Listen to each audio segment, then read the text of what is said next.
thinking, because we got to start talking basketball, and we did. But I was just thinking, like, if you could put your team together, you could put like a team of starting five, legit, like you can't put like, Kobe and Jordan on the same team because they play the same position. You know what I mean? It's like, so my whole thing was I was going to try and come up with a starting five with maybe an alternate or two that would you think would play together very well. Like, in other words, you know what I mean? Like defense, offense. So I put a team together, and maybe, like I said, I don't know if you want to go first or you want me to go first. I don't care. It's up to you.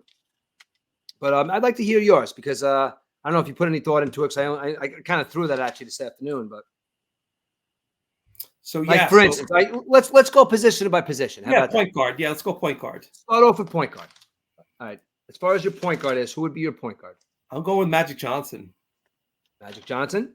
Now, is Magic Johnson your point guard, or is Magic Johnson will he ever come out? Is he a point guard? Well, no point guard in NBA history was more physical or mentally dominant than Magic Johnson was, Rich. He was 6'9", which is a little tall for a point guard, right? But it's just amazing the game that he played. And he also played center for Kareem Abdul-Jabbar in the playoffs that one year. He took over as center. Right. But, I think he was one of the most dominant players of the late 80s, early 90s, whatever.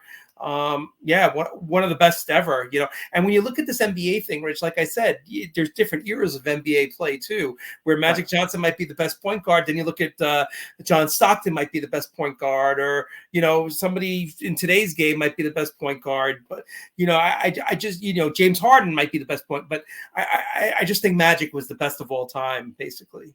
See, like when you think about somebody like Magic Johnson, though, I think you're right. Like, I didn't pick Magic Johnson. I picked somebody else, but for a different reason. But if you want to think about just all around the greatest point guard ever, like if you take Magic Johnson and you put him in 1945, if you take Magic Johnson and you put him in 2024, he's still going to be Magic Johnson. You know what I mean? Yep. His game transcends through just decades, and like he could, you know what I mean? Like there's people that play the game now, like LeBron would not be able to play. Yeah, you could say Isaiah Thomas too in that category, Rich. Yes. All right, now my point guard, I picked John Stockton as my point guard for a reason that I'll explain in the next. I also, because if I'm picking like my greatest team of all time, there's times when I might swap out John Stockton and put Allen Iverson. So I have John Stockton and Allen Iverson as my point guards.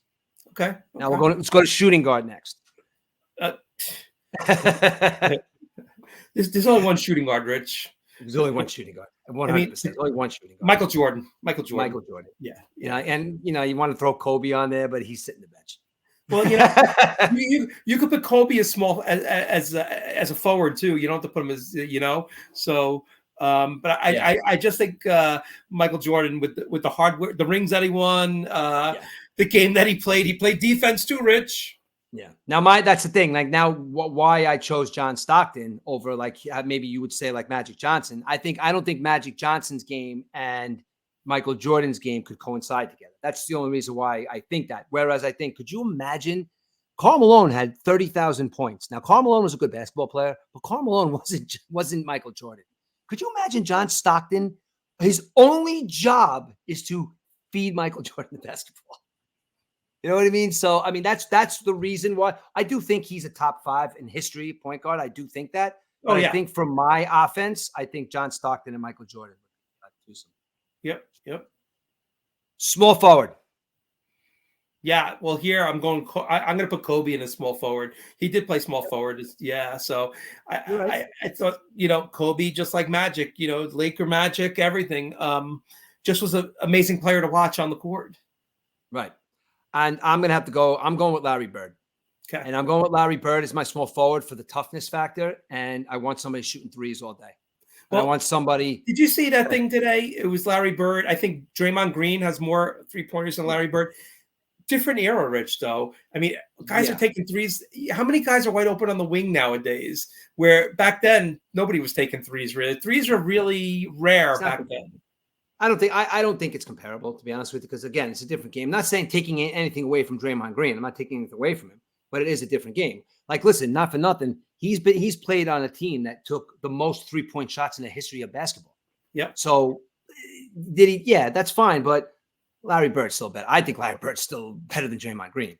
Oh, of course, yeah, definitely. But that's that's the reason why small forward. I think as you know, you could put. I guess you could put LeBron there too at some points, maybe. But nah, Larry Bird's my small forward. I just for a toughness factor on that. Yeah, I agree. You could put LeBron there as well. But you got to give. I mean, as much as we make fun of LeBron, he really stuck around a long time, though, Rich. And stuff. So I hate giving him accolades. I really do. But exactly. He might end his career I with know. 45,000 points. I hate giving him accolades. Well, but he's listen. You know what? He's not on my team. Larry Bird's on my team. He's not on my team. My power forward. I got two power forwards here. My power forwards are going to probably surprise you, or maybe not, because you know how I feel about this guy. But go ahead. Who are your power forwards? I just have the one. I took Tim Duncan. Did you? I Tim Duncan. I got Tim Duncan. To be honest with you, with my offense sitting on the bench, I got Kevin Garnett. Oh, okay. I want Garnett and Bird on that. Yeah. On that, Garnett and Bird on that court is no one saying shit to those guys. I see the jersey over your shoulder, Rich, the Kevin Garnett jersey. So I kind of gave it away. Yeah. And he's my second all-time favorite basketball player, right behind Jordan. I love Kevin Garnett, dude, and I always have. And even just after basketball, just the way he is and the way he talks, and you could just hear from just old interviews how he was just mad every single game. And he had that mentality, just like he didn't give a shit who's on the other side of the ball. If his mother was on the other side of the ball, he was smacking her. You know what I mean? So, and he did say that one time. If my mother was on the other side of the ball, I'd smack her. But I'm taking KG and Tim Duncan, one of the greatest in my eyes, probably top 5 ever. But I'm taking KG as my power forward and Tim Duncan. Nice. Center. Who's your center? I think we got the same one. I'm betting we have the same one here. I have two. Okay, I have Shaq. I have Shaq. Me too. I mean, I have Shaq, putting Shaq together with those guys, but could you imagine Jokic playing on the team? Could you imagine Jokic playing on the same court as Bird? I mean, because you know why? Because the reason why when I was thinking about this is why I picked a guy like Jokic and why I picked a guy like KG, like, guys that aren't the best ever, but I think they do stuff. If Jokic was playing with Jordan and Bird, he'd have 0 points, 40 rebounds, and 40 assists. I think that's what Jokic would do. He'd probably have no points, but he'd have like combined 80 with rebounds and assists. I mean, the guy just does stuff that a lot of guys. He's another guy. I think that you take Jokic and you put Jokic in 1945, and you take today's game. Jokic is the same player in 1945 as he is in 2024. Right. I think the guy does so much stuff, same as Luka. I mean, both of those guys, man. It's like they just do stuff so well. That's interesting. All right. I also give honorable mention at the center position to Bill Russell and Will Chamberlain too. So yeah, because that's when the big man mattered. You know what I mean? Yeah. But you went with Shaq for the same reason I did. Yeah, he was so dominating. What about David Robertson too? David Robertson was a pretty good center.